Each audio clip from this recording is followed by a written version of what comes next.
C'est ici, dans ce bâtiment, sur les hauteurs de Guéret, que les enfants réunionnais étaient accueillis en Creuse. Marlène Morin est arrivée de La Réunion en 1966. Elle n'a jamais revu sa famille, elle n'est jamais retournée à La Réunion.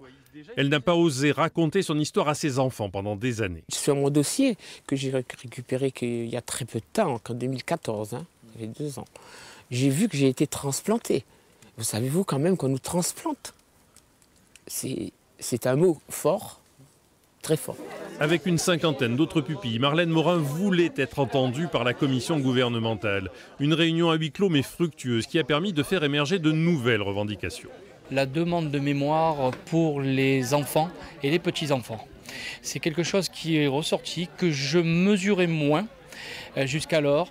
Cette demande de personnes qui disent « mais nous, notre histoire, on en a un peu honte ». On n'arrive pas à communiquer avec nos enfants et nos petits-enfants.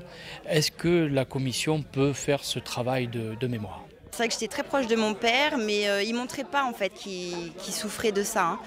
Après, voilà, comme il s'est suicidé, ça venait de là en fait. Tout simplement, il n'était pas bien et psychologiquement, ça n'allait pas. Après la reconnaissance symbolique par l'Assemblée nationale du drame vécu par ces Réunionnais, certains d'entre eux veulent aujourd'hui une nouvelle loi pour aller plus loin. Donc nous voulons que l'État reconnaisse réellement sa faute.